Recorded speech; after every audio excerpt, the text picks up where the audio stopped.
The discipline of Kabbalah of the soul is not a discipline of submitting yourself to eternal truth. It's not like a religion. This is eternal truth, and submit yourself. That's not the discipline of the Kabbalah of the soul. The Kabbalah of the soul is a discipline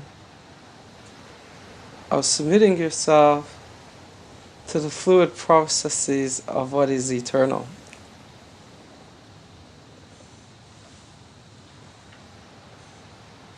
There's an interesting biblical archetype about the Adam, primordial man in the Garden of Eden, east of Eden, in the Torah. And the sages relate that before Adam and Eve, they were one and the same. Before they were divided, the angel Adam, his light was so expansive, it went from one point of creation, one pole to the other. The light was so ecstatically alive and vibrant that the angels above began to worship Adam. And Adam brought them to the eternal. He said, I am but a fulfillment of the light of the eternal.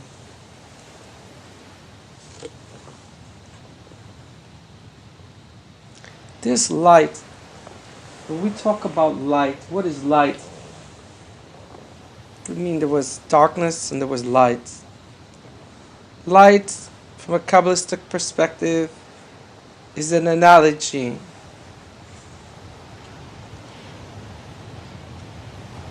Light is awareness. Light is realization.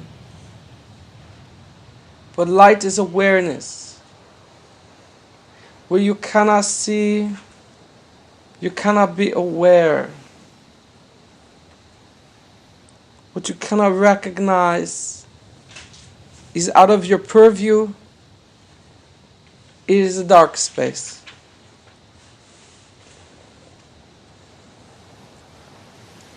When we talk about the light in Kabbalah, we talk about or Yashar, we're talking about direct light. Everything in Kabbalah is really light. Everything is made of light. It's made up of awareness, of realization. We are all splinters of divine awareness in the seasons of realization. We're crystallized as autonomous beings to arise and become mature in our realization. Light is awareness. When the Kabbalah is talking about or Yashar, direct awareness, we're talking that there is direct awareness and indirect awareness.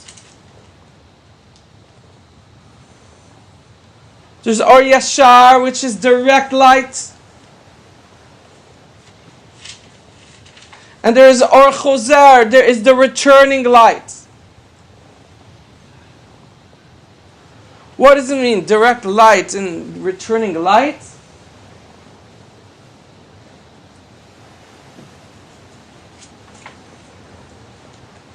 When I experience something and I become that thing, I become one with it, then the light of it is me. If I experience love, love flows through me, and I am love. I'm the love in it. In Kabbalistic terminology, this is called dot. to know. Eastern philosophies would call it knowingness. Knowingness. Knowingness is a higher form of knowledge. It's an existential knowing. I can have a telephone book is full of data. It has all sorts of notions and concepts, streets, addresses, names, first names, last names. A lot of data, a lot of understanding that you need to have in order to decode it. However, none of the information in a phone book is going to tell you anything about the people. Really intrinsically about the people. They may have a title before their name, but that doesn't tell you anything of their essence. To taste of their intrinsic, their essential nature, you can only taste of this, you can only by coalescing with it, by becoming one with it. It's called yichud, by unifying with it. This unifying of poles, of awareness, this unification is called dat, knowingness. Do you know, in the Kabbalistic lexicon of the Torah, when it says two people make passionate love to procreate with blessing, the word is used in the Torah is dat, to know. Intrinsic knowingness. The poles of realization, the bubbles of realization of each person surrender just enough to make room for the unknown poles of themselves. So these two bubbles, they burst, they pop, and it releases the latent potentials of each in a flurry, in a flash. A big halo rings. A clarion, a sovereign, peaceful, ecstatic clarion, through which you can pop the bubbles of separateness of self with the greater soul, the macro soul of the Chayot HaKodesh, of society's collective unity and unconscious fulfillment and realization. Then maybe he's not here now, but will be in the future. And in this clarion, you see, oh, this is peace, this is bliss, this is peace on earth. I see it, I hear the music. I ring the clarion of it now, so all can hear it. This is what it meant for the Kabbalists when they do tashmish, when they are two people erotically connected, coalescing with each other, l'shem yichud, for the great name, for the great oneness, to transcend the poles of the latent parts of themselves with the realized. To the realized and the latent parts of themselves shall make love, because the other is a catalyst. The attraction of the other is drawing something latent within them out, that's birthing it out, that wants expression. The tension of the attraction is pulling the poles, is breaking the realized pole of self. And as that crumbles, the latent self comes erotically, with passion, with love, with intimacy, out, forward. And the other experiences the same chemistry, but they objectify it. They see, oh, this is this person. It's not the person. A soulmate is not the love. The love is a creative constance in space that's always there. A person, a soulmate, can be a signpost, coaxes out for you to be on that vibration. It's a perspective where you can see. Your perspective was blocked because you're in a tug of war. You're housed in your title and your name. You're housed in your history, in your family, in your city. your house. These are walls. They're linear walls that create boundaries between you and your latent potentials. When you fall in the chemistry of our relationship, you're tugged out of your safety net, the security of your walls. Each one, they coalesce one with the other, but what they feel is not the vibrancy of the other. They feel the vibrancy of the other's sovereignty, the other's intimacy, welling up of their latent potentials, flowing into the realized potential. They're feeling the current. That's the arrows of holiness. The current of the fulfillment, the latent to the fulfillment, the rush of it. In that wavelength, they feel the rush of it within themselves. They surrender within themselves. They free themselves from their own ego, their own realized self. Overflow with the nature of the soul, which is energetic intimacy. Not an erotic intimacy, but an energetic intimacy, a heightened knowingness. And in that knowingness, they get a perspective, a clarion, a ringing of clarity. It's a higher perspective. And in that perspective, they are one with the universe. They are one with the Chayot HaKodesh. They're one with the collective unconscious soul, man. And they're one, and they can see the peace, and they can see the reigning sovereignty and wholeness of all mankind for all time, and raise it up, echoing through eternity. It's a channel, it's a vibration, it's a station of perspective. It's not utterable.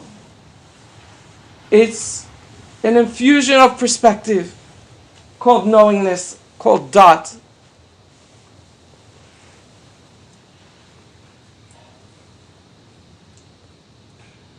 The atom falls into linearity and into tangible reality from raw light and energy, boundless light. He inhabits a space of separation and divide. And he falls into the space and time of the physical world.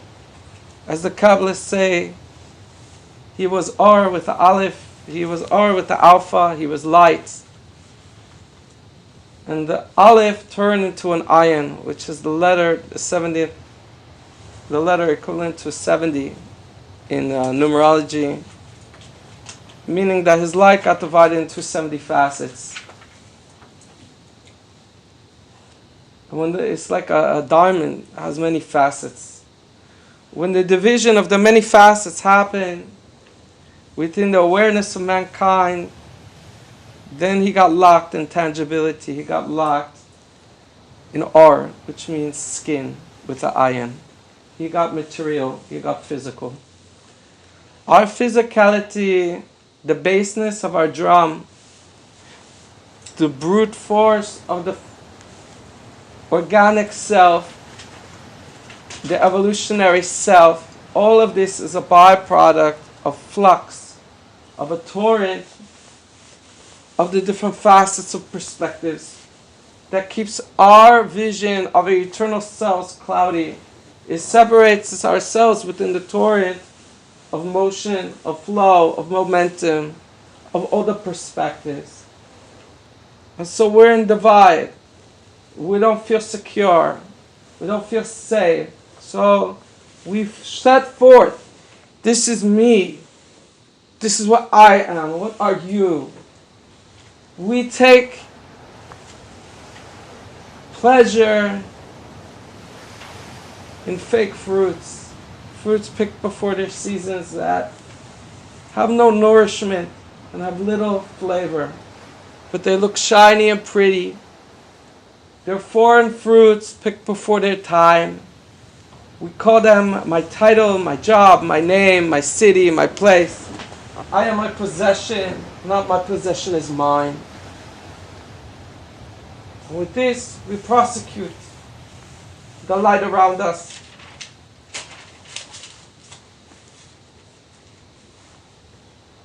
It's not the way. These people, they only see the ecstatic light only in the arms of their beloved for an instant, for a glimpse. They fall in love with the ecstasy. They chase the ecstasy, and when they're in this world, they're biding their time for the next escapade. They're not fully here, they're not fully being, they're not fully present. Their lives require effort.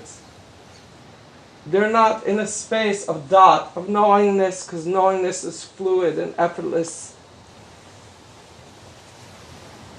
Why are they not that? It's because they're locked out from the gates of the higher perspective.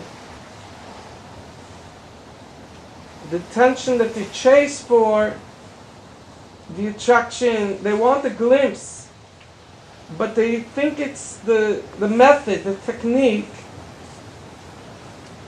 Then the path becomes the light for them. But the path is not the light. The path can lead you to the light. But you acquire the light, the realization. You can approach the realization from many paths. You don't fetishize the path to the light, because that's called idol worship. Because the light is in everything. And if you create a prison of walls and physicality and structure upon the light, there is no light in it.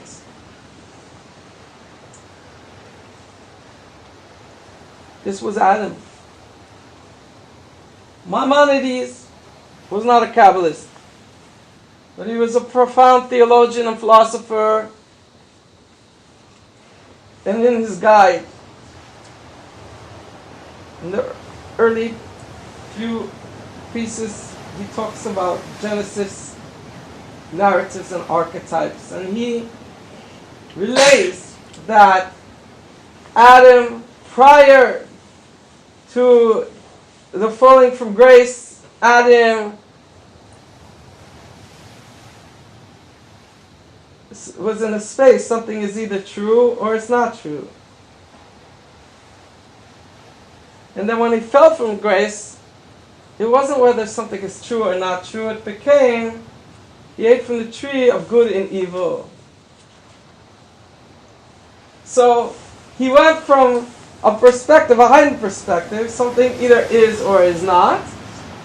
Something's either lasting or it's just a stage, a flipping stage on its way to something lasting, an involving of something lasting. So Adam was either a perspective of something's either eternally lasting, what's eternal, but not lost in the seasons of the unfolding of the eternal. He was in the fluidity of the lastingness. The philosopher Maimonides calls that truth. But we're talking about eternal. What's eternal? And when Maimonides fell from grace, then he got barred from that perspective, the timeless perspective, and he got lost in the matrix of good and evil. Good and evil. Good is what I recognize in my own qualities of the Creator. My idealized qualities is how I witness the Creator. I don't witness the Creator. I don't witness the eternal within my weaker qualities. I always witness the eternal within my finer qualities. If I'm generous, I see the eternal as being generous. If I'm precise, I see the Creator, the eternal, being precise. That's the attribute.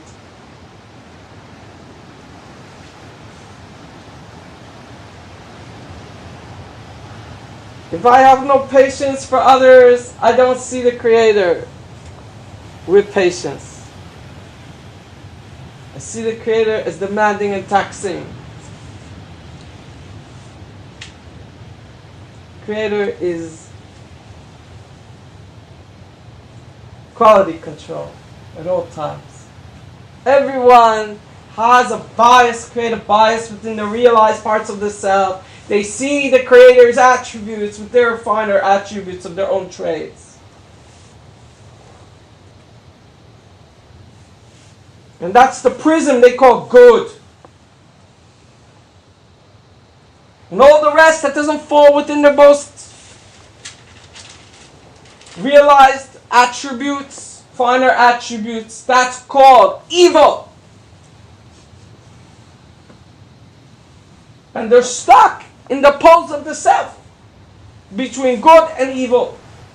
They're in stasis. They do not change. They do not grow. They just go in circles, bumping into each other, bumping into conflict. Anything that reminds me of the latent things within myself that I have not refined, that's evil. Repress more, attract more conflict with it, because I don't reconcile it within my map of the path. And then I create a false path and a false paradigm where there's no room for the other. It's worship of self. That's idol worship.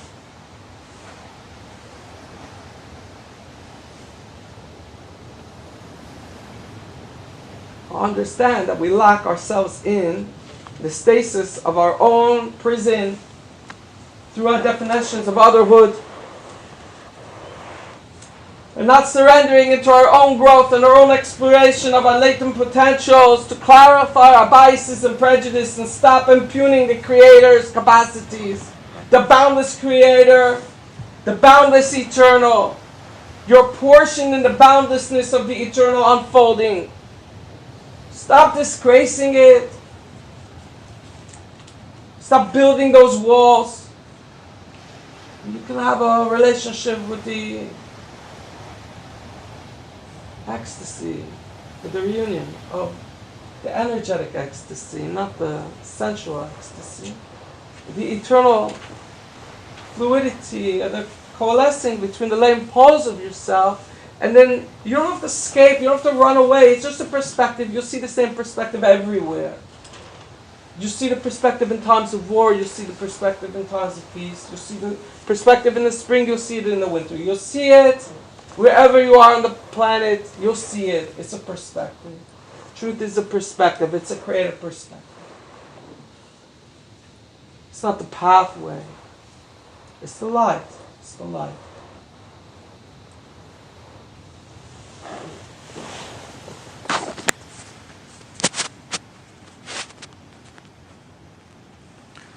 Adam has to